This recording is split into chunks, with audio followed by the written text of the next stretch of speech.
Halo teman-teman, perkenalkan nama aku Jenny Damayanti dengan NIM 25117440065 dari Prodi BKSD kelas 2025B.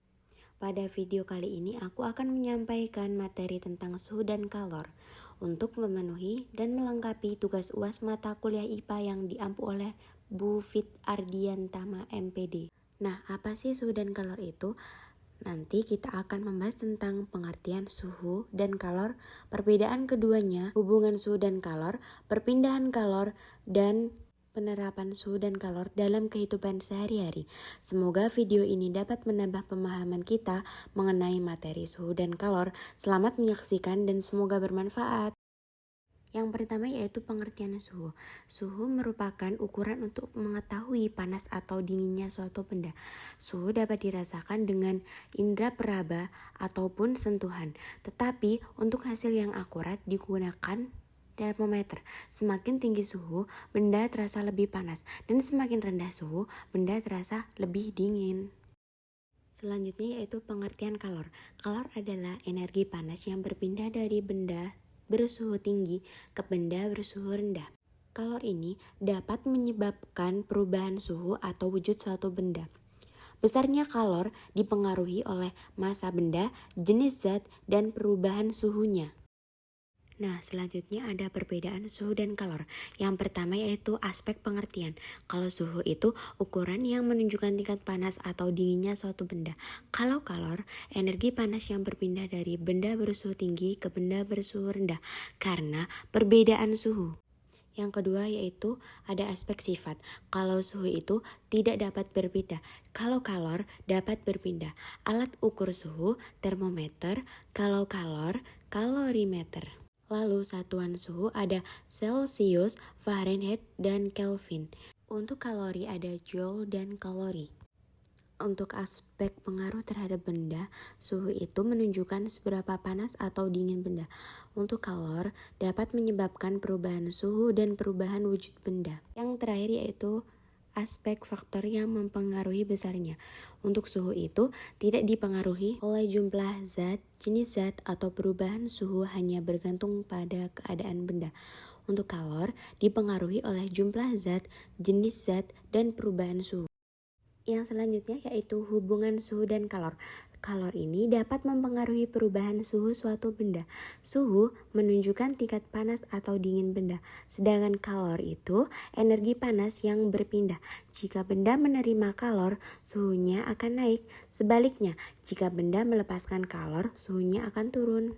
Nah, selanjutnya yaitu perpindahan kalor.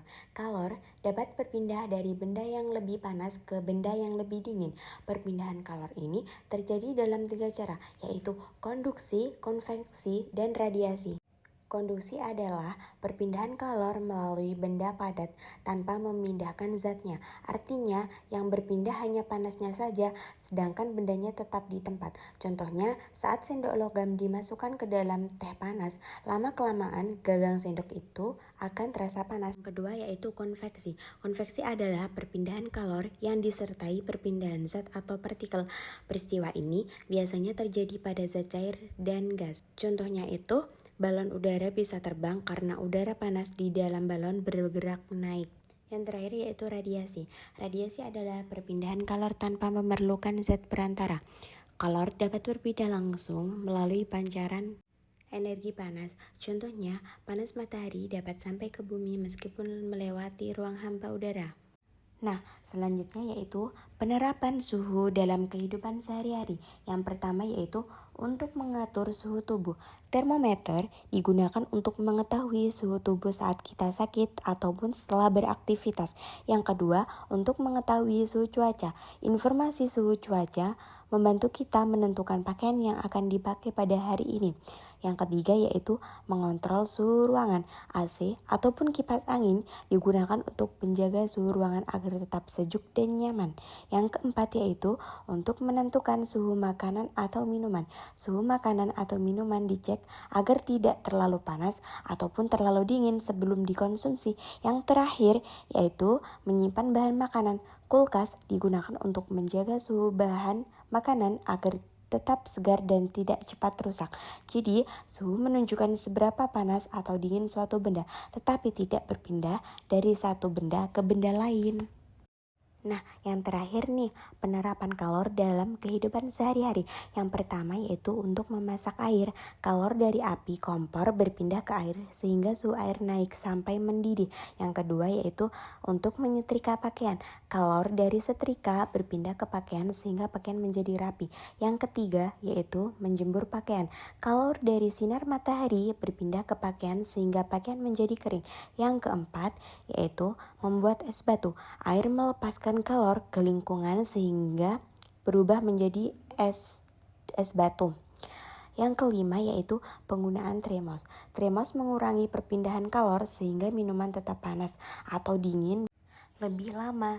Kalor selalu berpindah dari benda yang lebih panas ke benda yang lebih dingin hingga mencapai keseimbangan suhu. Terima kasih teman-teman telah menyimak video pembelajaran tentang suhu dan kalor sampai selesai. Semoga materi yang aku sampaikan dapat membantu menambah pemahaman tentang suhu dan kalor dan penerapannya dalam kehidupan sehari-hari. Mohon maaf jika dalam penyampaian materi masih terdapat kekurangan dan kesalahan. Bye-bye teman-teman.